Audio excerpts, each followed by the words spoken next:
Hello and welcome back to the channel for another video.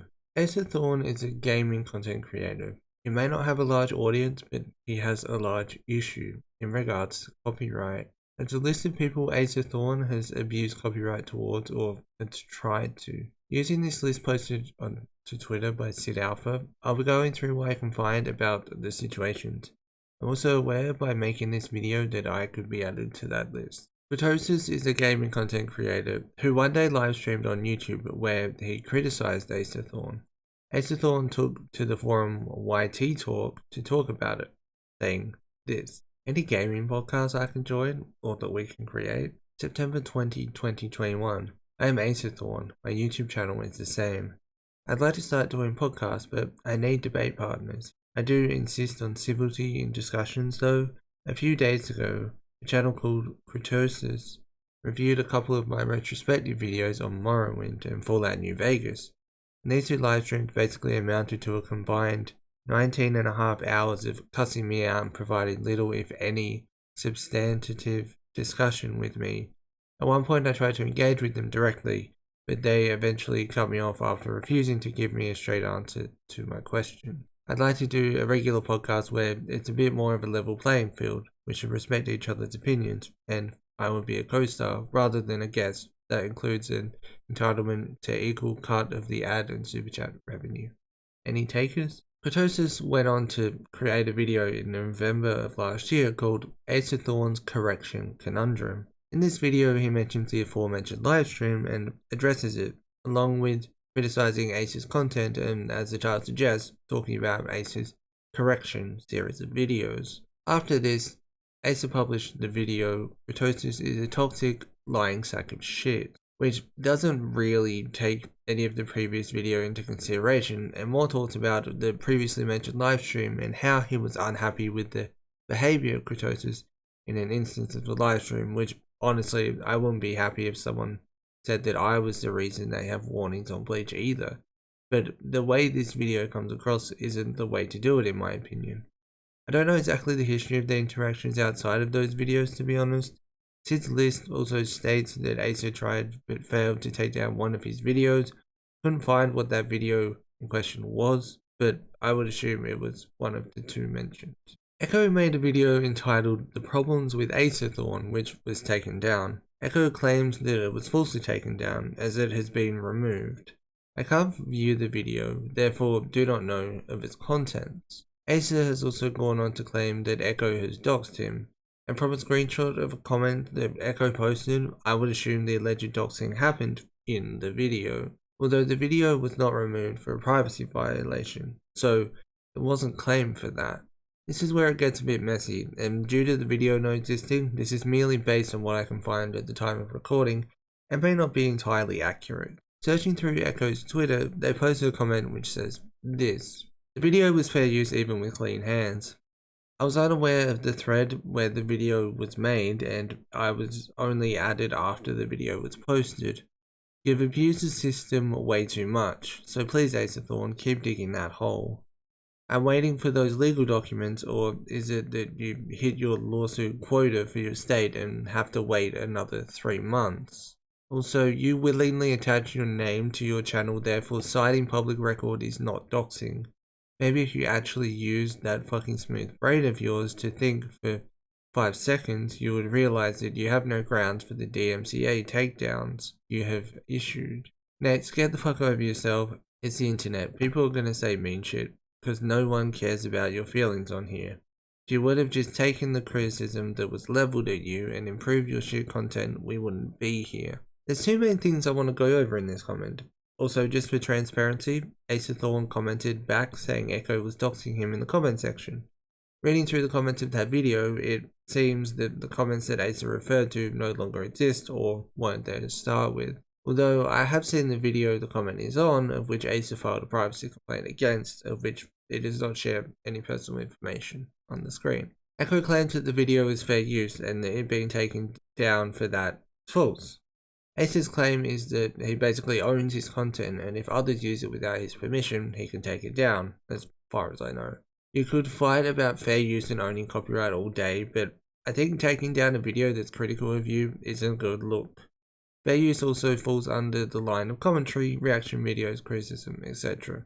Where the real issue for me comes into it is the doxing allegation from Acer. Echo states that he found it through public record and he attached his name to his channel and therefore is not doxing. I found Ace's name while researching just to see how accessible it is. And though I found it, I wouldn't feel comfortable publishing his name as his name is not in the about section of any social media profiles I found. The only way I found it was, as Echo said, through public record. Although outside of that, it was named on a freelancing website, of which the account has been deleted recently. It's worth noting that Acer had actually stated he did freelancing work in the video, which would therefore mean he made his name public knowledge, or where to find it at least. Obviously, I haven't seen the video that's being referred to, but I don't think stating his name was needed. You can prove a point, or make a point, or even show patterns of behavior without showing someone's real name. I can see where he's coming from with the doxing accusations, although him saying he does freelance work definitely doesn't help his argument. I don't think that saying his name is beneficial to anyone in this story and just gives him more fuel to fight with. In saying that, if the video was taken down for not being fair use, I think that Echo has a case for getting the video reinstated. As from what I've seen, it wasn't hit with the privacy strike, it was taken down for something along the lines of not being fair use. Although if it does contain his name, then he may have more of a case now that he's removed his freelance profile. Although I do agree it certainly does come across as just an excuse for Acer to deflect criticism. Just quickly, Rogue Internet Man has his Twitter account back. The interactions with Acer were strange. Acer basically tried to stop Rogue from calling him out. Rogue then posted a video of Acer, of which Acer took down for copyright, although I don't know if that is what led to the temporary ban of Rogue's Twitter account. The situation with Sofiane is probably one of the more, if not the most well-documented situations on this list, thanks to a lawsuit that Acer filed. Although outside of that, information can be scarce and some of it I really don't understand, but I'll do my best to explain it to you. It started when, according to documents filed, Acer accidentally broadcast a live video for about 2 hours on his own Twitch channel, which in of itself is confusing. According to SidAlpha, this is what happened. It was a collaborative live stream that was streamed on both Sofiane and Acerthorn's Twitch channels simultaneously. Twitch doesn't save streams longer than a certain period of time, maybe 2 weeks, and then after that they're wiped. Unless you save them to your channel as a highlight or make a VOD channel and re-upload them or download them yourself, save them, which you can do. Although the rule is different for partnered streamers, I believe. I think it's like, so maybe a month. Regardless, it seems strange that Acer could accidentally broadcast for 2 hours. How would you not know?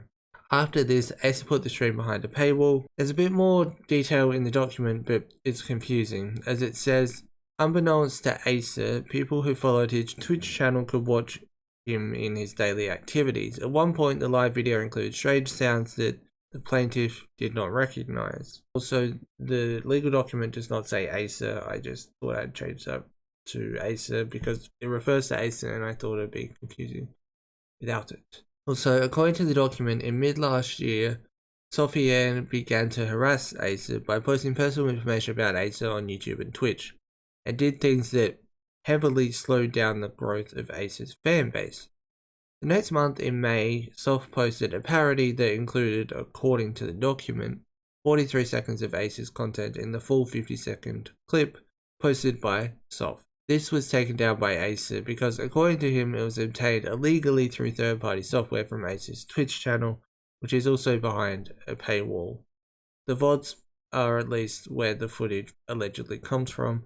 I am not going to pay $20 for this video to find out if that video or live stream still exists behind a paywall.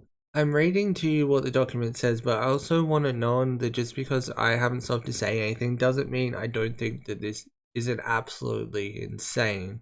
It is ridiculous what Acer has done according to this lawsuit, even though he's the one filing it. Acer goes on to allege that the parody is essentially taking money away from him, saying people are unlikely to pay the $20 per month fee to see the live stream in Strange Noises the legitimate way. It's also a bit confusing if you take into consideration what SidAlpha said, that it's a collaborative live stream that was streamed on both Sofiane and Acer's Twitch channels simultaneously. meaning that Sophie-Anne would have joint copyright, right? SidAlpha's post listed there were 3 DMCA strikes against Soph from Acer, 2 on YouTube and 1 on Twitch, which led to an alleged 2-week Twitch suspension. I've covered what likely 1 YouTube strike and 1 Twitch strike. I'm unaware of the nature of the other strike. I also can't find a record of a Twitch suspension for Sophie-Anne P. Soph and Sophie-Anne are the same person. Artemis has, since their run-in with Acer, made a new channel, but let's give some backstory.